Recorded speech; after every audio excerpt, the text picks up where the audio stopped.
से हम खुदा को मुँह दिखाएंगे, तहफ़्फ़ुज़ हमसे तेरा हो न पाया बाबरी मस्जिद, तहफ़्फ़ुज़ हमसे तेरा हो न पाया बाबरी मस्जिद।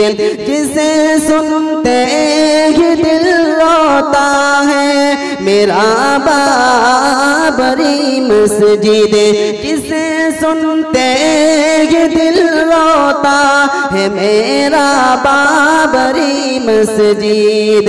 तेरे सीने पे अब होगी नमाजों की जगह पूजा। ठीक किना बोले? যে জায়গায় মুসলমানরা সেজদা করেছিল, যে জায়গায় মুসলমানরা কি বলেন যে রোজা রেখে ইফতার করেছিল, আল্লাহর কাছে মাথা নত করেছিল, আজকে সেই জায়গায় কি চালু হয়ে গেল? তোরা বলে পূজা চালু হয়ে গেল। শুনেন না আপনারা নাকি? আরে আই যদ্দা ওই যে কি বলেন জি রাম মন্দির চালু হয়নি, আপনি কবি শুনেছেন, আপনারা বুঝতে পারছেন, উর্দু কথা ভালো করে এমনি বুঝতে পারবেন। কত সুন্দর কবি লিখেছেন দেখেন। तेरे सीने पे अब होगी नमाजों की जगह पूजा, मुकद्दर में एक ऐसा दिन, मुकद्दर में एक ऐसा दिन दिखाया बाबरी मस्जिद, मुकद्दर में एक ऐसा दिन दिखाया बाबरी मस्जिद। जिसे सुनते ही दिल रोता है मेरा बाबरी मस्जिद, जिसे सुनते ही दिल रोता है मेरा बाबरी मस्जिद। सितम जालिम तुझ पर है सदाया बाबरी मस्जिद। ए भक्ति शোনাল্লালেরা নওজোয়ান তরুণেরা, ও মুসলমান শুনে রেখে দাও, নবীর সাথে সম্পর্কটা রেখে দাও আর নবীর মিশনে চলতে শুরু করে দাও। কেউ তোমার সঙ্গে কখনোই তোমার সঙ্গে খারাপ আচরণ করে জিততে পাবে না। আল্লাহ নবী সাল্লাল্লাহু আলাইহি ওয়াসাল্লাম সাহাবাদেরকে নিয়ে বসে আছেন, সাহাবারা সকলেই বসে আছেন। এমন অবস্থা আল্লাহ নবী বললেন, ও আমার সাহাবারা শুনে নাও, আমি তিনটে জিনিস পছন্দ করি। আমার নবী কটা জিনিস পছন্দ করেন? চট করে বলে তিনটে জিনিস। বুখারীর ঘটনা আপনাকে শোনাচ্ছি। এ বাপজি শোনাল্লালেরা, সাহাবারা জিজ্ঞাসা করলেন, ইয়া রাসূলুল্লাহ, ইয়া হাবিবাল্লাহ, আপনি তিনটে জিনিস কি পছন্দ করেন? আল্লাহর নবী বললেন, ও আমার সাহাবারা শুনে রেখে দাও, সবথেকে বেশি পছন্দ করি যেটা, সেটা হলো আতর খুশবু। আরে কথা বলে দিলেন, জিব্রাইল যাও, চলে যাও, আমার হাবিব খুশবু পছন্দ করে, আমার হাবিবের গোটা শরীরটাকে আমি খুশবু বানিয়ে দিলাম। চিল্লে বলতে পারলেন না সুবহানাল্লাহ? এবার শোনাল্লালেরা, আমার হাবিবকে আল্লাহ পাক এমন বাদান খুশবু করে দিল, আমার হাবিবের শরীর থেকে যখন ঘাম প্রবাহিত হতো মিশকায় আম্বারের মতন সুগন্ধিময় হতো। চিল্লা হবে না সুবহানাল্লাহ? নবীর ঘাম যখন শরীর মোবারক থেকে যখন ঘাম ঝরতো না, ঘামটা কেমন ছিল? মিশকে আম্বার। যদি এক ফোঁটা ঘাম নরমাল কোন আতরের শিশিতে রাখা হয় তো কি বলেন জি, সে আতরের শিশিটা মিশকে আম্বারের মতন সুগন্ধিময় হয়ে যায়। একবার চিল্লে বলে, চিল্লে বলা গেল না? দ্বিতীয় আমার নবী শুনে রেখে দেন, জিব্রাইল ছিল বলে, ইয়া রাসূলুল্লাহ, দ্বিতীয় আপনি কি পছন্দ করেন? আল্লাহ নবী সাল্লাল্লাহু আলাইহি সাল্লাম বলে, আমি নরমাল খানা পছন্দ করি, আলো খানা। আমার নবী গোশে করত, কিন্তু আমার নবীর মার্জি ছিল নরমাল খানা। পেটে পাথর বেঁধে দিন অতিবাহিত করেছে, কোনদিন দুটো জবের রুটি পেট ভরে খাই নাই। এমন কোন হাদিস আপনি দেখাতে পারবেন না, কোন মাওলানার কাছে বয়ান আপনি পাবেন না আমার নবী কোনদিন পেট ভরে খানা খেয়েছে। সুবহানাল্লাহ। এ বাতি শোনাল্লাহ, কিন্তু আজ চলছে যা যুগ জামানা, ভালো মন্দ যদি হয়ে যায় গলা পর্যন্ত উঠে যায়, একটু নামে না। কি বলেন জি? 1.5 কেজি গোশত নিয়েছে, একা কি বলেন জি, একা 1300 খেয়ে ফেলেছে। একা কত বলে? এমন চলছে সব সময় পেট খালি করে কি বলেন জি খাবেন, এটা হলো আমার নবীর সুন্নাত। একবার জোরে বলে। তৃতীয় নম্বর শুনে রেখে দেন, বাপজি শোনান লালেরা, আমার নবীর তৃতীয় নম্বর পছন্দের জিনিস হলো সৎ নারী। কি নারী বলেন? রব বললেন জিব্রাইল চলে যাও, আমার হাবিব সৎ নারী পছন্দ করে, সৎ মেয়ে পছন্দ করে।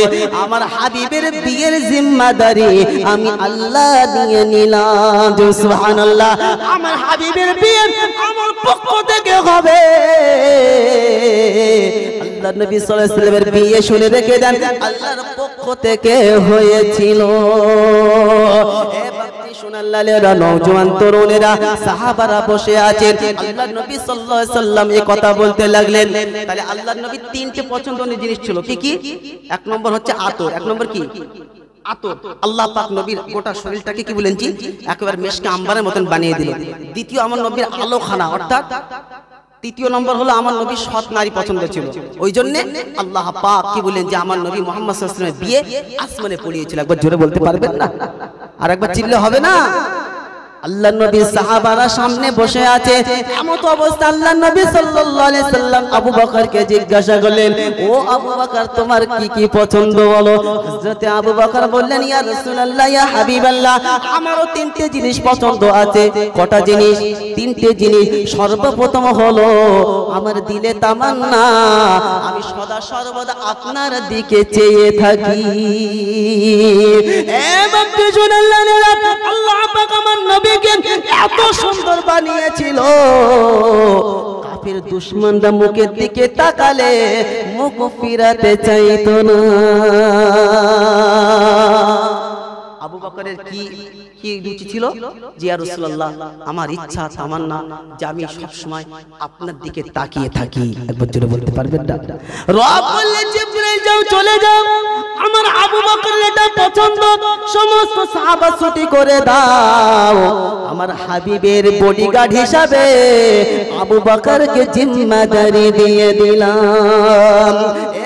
শোনান লালেরা, এবার আপনাকে ঘটনা শোনাচ্ছি, ভালো করে শুনে রেখে দেন। আল্লাহ পাক চাইলেন জিবরাইলকে বলেন, ইসরাফিল বলেন, মিকাইলকে বলেন, আল্লাহর নবীর সঙ্গে কি বলেন যে রেখে দিতে পারতেন, কিন্তু আল্লাহ পাক তার বন্ধু হিসাবে হিজরতের সময় আল্লাহর নবী একজনকে সঙ্গে নিয়েছিলেন, তার নাম ছিল আবু বকর। সঙ্গে কাকে নিয়েছিলেন? আবু বকরকে নিয়েছিলেন। আল্লাহর নবী সাল্লাল্লাহু আলাইহি সাল্লামকে নিয়ে দুই আঙ্গুলের উপরে ভর দিয়ে গাড়ে শহরের উপরে পাহাড়ের উপরে চড়ে চড়ে উঠছেন, পা ফেটে রক্ত বার হচ্ছেন। এমন তো অবস্থায় আল্লাহর নবীকে বলেন, হাবিব আপনি চিন্তা করবেন না, আপনার গোটা শরীরের ভর আমি আবু বকর আমার পিঠের উপরে দিয়ে দিই। গোটা শরীরের ভর আমার পিঠের উপরে দিয়ে দেন। আল্লাহর নবী সাল্লাল্লাহু আলাইহি সাল্লামকে নিয়ে হযরত আবু বকর রাদিয়াল্লাহু তাআলা আনহু গুটি গুটি পায়ে কে বললেন যে গাড়ে শহরের দিকে রওনা হলেন। এমত অবস্থায় আল্লাহর নবীকে বললেন, ইয়া রাসূলুল্লাহ, আপনি আগে যাবেন না, আগে আমি গাড়ে শহরের ভিতরে যাব, আমি আগে গর্ত দেখব, তারপরে আপনাকে পাঠাবো, কেন আমি আবু বকর আপনাকে বিপদে ফেলতে চাই না। একবার জোরে বলেন আল্লাহ ওয়ালা বন্ধু। কেমন নবী প্রেমিক ছিল, কেমন নবী প্রেমিক ছিল।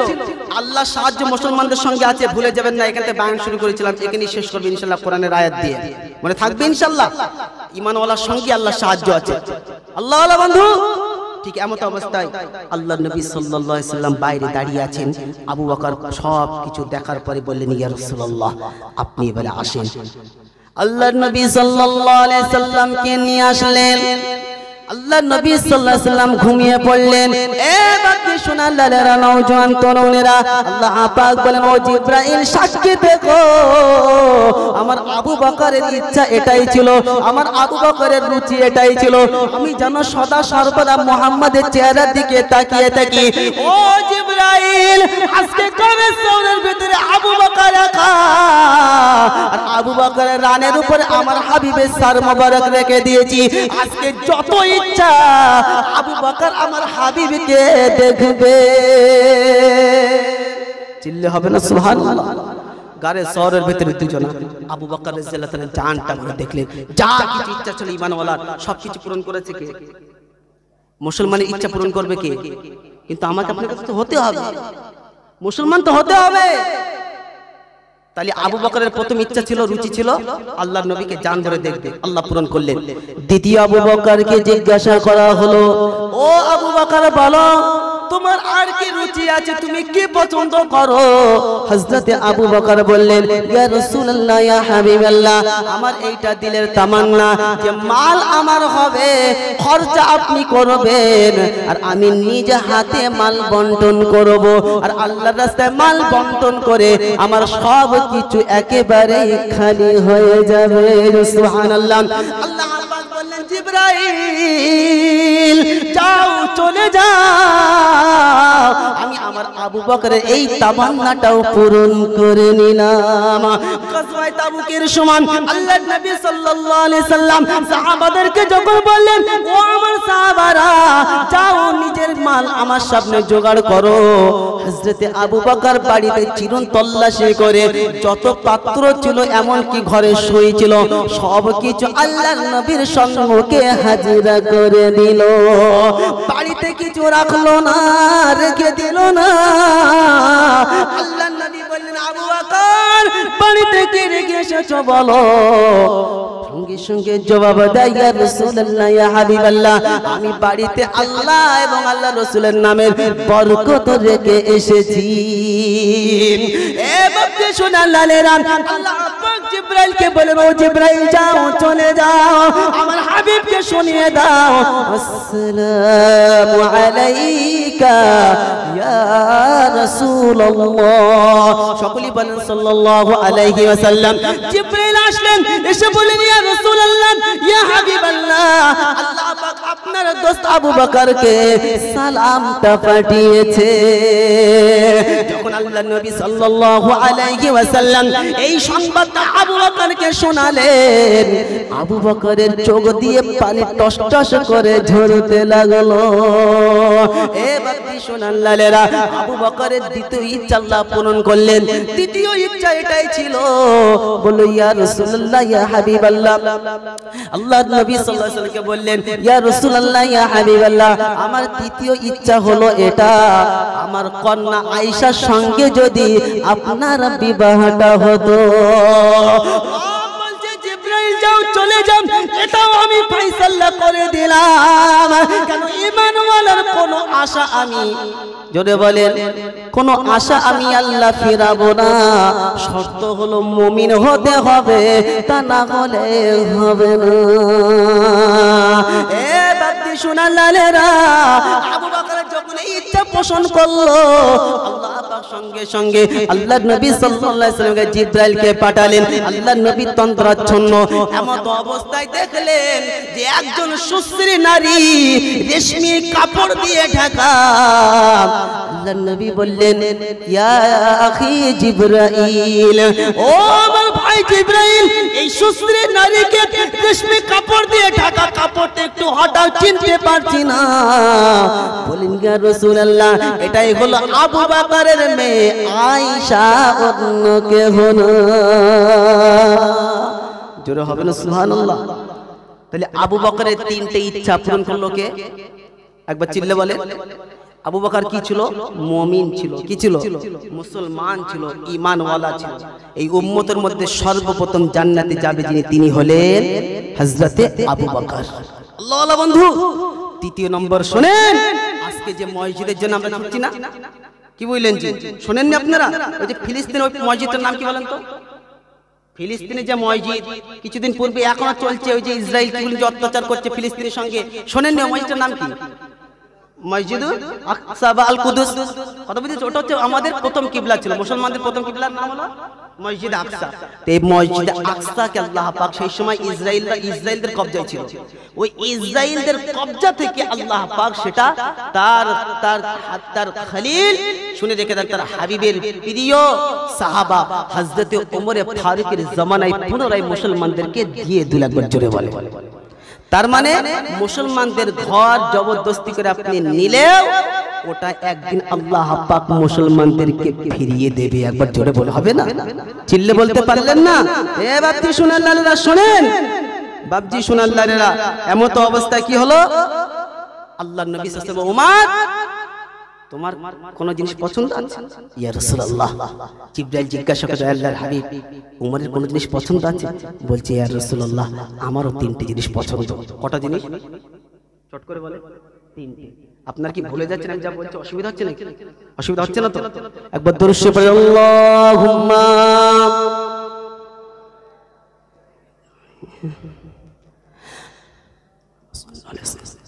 হযরত ওমর ফারুককে যখনই জিজ্ঞাসা করা হলো, হযরত ওমর ফারুক বললেন ইয়া রাসূলুল্লাহ ইয়া হাবিবাল্লাহ আমার তিনটে জিনিস পছন্দ। সর্বপ্রথম পছন্দ হলো আল্লাহ পাকের হুকুম পুরো পৃথিবীতে আমি ছড়াতে চাই। সুবহানাল্লাহ। ঈমানওয়ালা আল্লাহ ছাড়া কারোর সামনে মাথা নত করবে না, আর আল্লাহর হুকুম মানতে গিয়ে কোনো দ্বিধাবোধ মানবে না। আমি সৎ কাজের আদেশ অসৎ কাজের নিষেধ করতে চাই, এক কথা আল্লাহর হুকুম প্রতিষ্ঠিত করতে চাই, আল্লাহর হুকুম চতুর্পুর পৃথিবীতে ছড়াতে চাই, আল্লাহ যেটা নিষেধ করেছে ওটা আমি বন্ধ করতে চাই। খুশি হলো, জিবরাইলকে পাঠিয়ে দিল, বলল জিবরাইল যাও চলে যাও, আমার হাবিবের বন্ধুর কথাটা আমি মেনে নিলাম। শুনে রেখে দাও ওমর যতদিন থাকবে ওমরের সামনে কেউ টিকতে পাবে না। বাদশা আল্লাহ পাক শুনে রেখে দেন ওমর রাদিয়াল্লাহু তাআলাকে দান করেছিল। আল্লাহর নবী ওফাতের পরে আবু বকরের জিম্মাদার ছিল, আবু বকরের পরে ওমরের জিম্মাদারি ছিল। 10 বছর দেশ চালিয়েছে, এমন কোন মাইকেলাল ছিল না যে হযরত ওমর ফারুকের সঙ্গে মোকাবিলা করবে। না না, এ বাতি শুনাল্লাহরা নওজোয়ান তরুণেরা জিবরাইল যাও চলে যাও, আমার হাবিবকে শুনিয়ে দাও আমি ওমরের কথাটা মেনে নিলাম। ওমর যে রাস্তা দিয়ে যাবে ওই রাস্তা থেকে শয়তান পালাবেন, শয়তান ওমরের সঙ্গে টিকতে পাবে না। চিল্লা হবে না সুবহানাল্লাহ। শয়তান কি বলেন জি, যে রাস্তা দিয়ে যেত ওই রাস্তা কতদিন আসতো? কদিন আসতো না? 40 দিন। কদিন? 40 দিন। একটু হা হু দেন। আল্লাহ পাক ওমরের কথাটাও মেনে নিলেন। ওমর রাদিয়াল্লাহু তাআলা যতদিন ছিল, এই ওমর রাদিয়াল্লাহু তাআলা এই ফিলিস্তিনের যে মসজিদ আকসা, ওমর রাদিয়াল্লাহু তাআলা কি বলেন যে সৈন্য পাঠিয়েছিল, ঈমানওয়ালাদেরকে পাঠিয়েছিল, আর ঈমানওয়ালাদেরকে পাঠিয়ে বিনা যুদ্ধে আল্লাহ পাক বিজয় দিয়েছিল। কেন? ওদের ভিতরে একটা ভয় ছিল, খবরদার ওমরের সঙ্গে মোকাবেলা করা যাবে না, কেন ওমরের সঙ্গে মোকাবেলা করলে আমরা জিততে পারবো না। একবার জোরে বলে চিল্লে হবে না? আর চিল্লে বলা গেল না। আল্লাহওয়ালা বন্ধু শুধু ওমর না, উমরের সঙ্গে আল্লাহর সাহায্য ছিল। শুনে রেখে দেন, যেই জামানায় জুলুম হবে আল্লাহ পাক ওই জামানায় উমরের মতন ঈমানওয়ালা কেউ তৈরি করে পাঠাবে। জোরে বলে। কিন্তু আমার আপনার শর্ত হলো ঈমানওয়ালা হতে হবে। যতই জোর জবরদস্তি করুক না কেন, মসজিদে আকসা মুসলমানদের ছিল, আজও আছে, আর কিয়ামত পর্যন্ত। এই যে বাবরি মসজিদে করে নিল বলে কি আপনারা কি ভুলে গেলেন? বাবরি মসজিদ এটা কাদের ছিল? মুসলমানদের ছিল। আজ আছে, আর কিয়ামত পর্যন্ত কি আমরা কি বাবরি মসজিদ ভুলে যাবো? যতই জোর আছে পাওয়ার আছে দখল করে নিয়েছে। কিন্তু কি বলেন জি, দেশের একটা আইন আছে, একটা কি বলেন জি বিচার, সংবিধানের বাইরে কোন রকম নেগেটিভ কথা বলা যাবে। আমরা সংবিধানকে কি সম্মান দিই, না বলে সে সংবিধান রায় দিয়েছে, সেটা তাদের এখতিয়ার, আমরা হস্তক্ষেপ করব না। কিন্তু বাবরি মসজিদ ওটা মুসলমানদের সম্পদ ছিল, আছে, আর কিয়ামত পর্যন্ত। একবার চিল্লে বলে हम दीन के दाई हैं, तूफान मचा देंगे, अल-कुद्स की अजमत पर जा अपनी लुटा देंगे। बजर হবে না? हम दीन के दाई हैं, तूफान मचा देंगे, अल-कुद्स की अजमत पर जा अपनी लुटा देंगे। এই যে ফিলিস্তিনে আল কুদুস মসজিদ আকসা যুদ্ধ করতে 20 লক্ষ পুরুষের যুবকের জান গিয়েছে। একবার জোরে বলে কসম খোদা শুনেন, এই 20 লক্ষ মানুষ গিয়েছে, কিন্তু আল্লাহ পাক সেই ঘর থেকে এমন এমন শহীদ বার করবে, এমন এমন আল্লাহ পাক ঈমানওয়ালা তৈরি করবে, তাদের সামনে মোকাবেলা করে ইসরায়েল কখনোই কি বলেন যে বিজয় লাভ করতে পারবে না।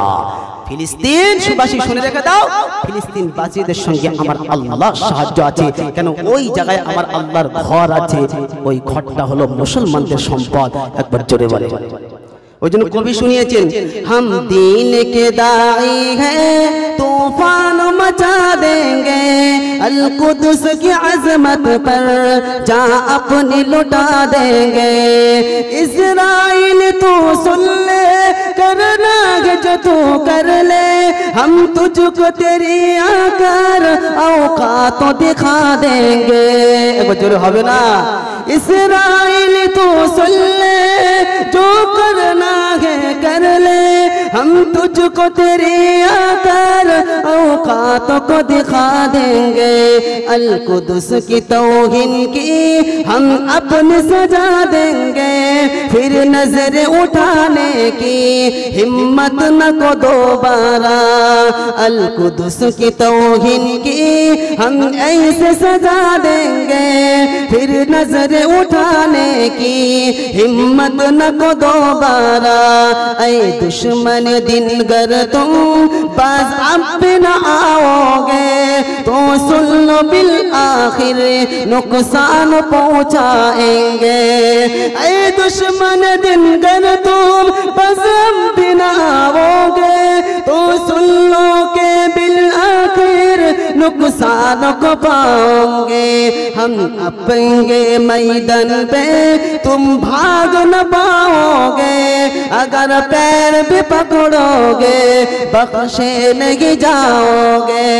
हम आएंगे मैदान में तुम भाग न पाओगे, अगर पैर भी पकड़ोगे बख्शे नहीं जाओगे।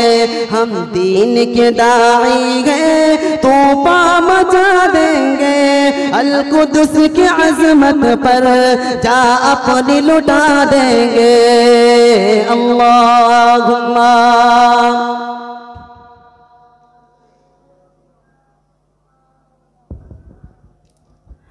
ए बापी সোনাল্লালেরা, হযরতে ওমর ফারুক রাদিয়াল্লাহু তাআলা আন যখন একথা আল্লাহর নবীর সঙ্গে বললেন, ইয়া রাসূলুল্লাহ ইয়া হাবিবাল্লাহ, আমারও তিনটে জিনিস পছন্দ।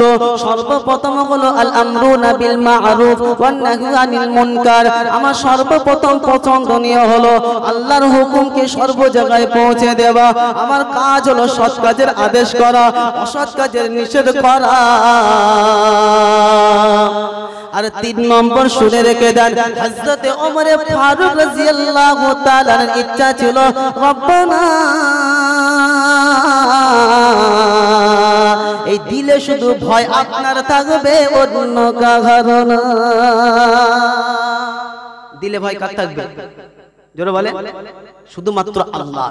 হযরত ওমর ফারুক রাদিয়াল্লাহু তাআলা যতদিন ছিল না, ইসলামের শত্রুরা কি বলেন জি, ওমরের সঙ্গে কেউ করতো না, একেবারে চুপ। দেখছে আর হবে না, ওমরকে এবারে কি বলেন জি, ওমরকে এবার হাঁটাতে হবে, ওমরকে মারতে হবে। হযরত ওমর ফারুক রাদিয়াল্লাহু তাআলা আনহু শুনে রেখে দেন, ফজরের নামাজ পড়তে গেছেন, এমত অবস্থায় একজন হযরত ওমর ফারুক রাদিয়াল্লাহু তাআলার পিছনে খঞ্জর মেরে শহীদ করে দিল, রক্ত প্রবাহিত হচ্ছে।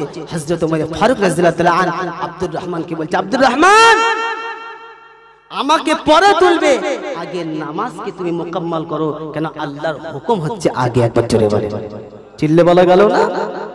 তো হযরত ওমর ফারুক রাদিয়াল্লাহু তাআলা ইচ্ছা ছিল সৎ কাজের আদেশ, অসৎ কাজের নিষেধ।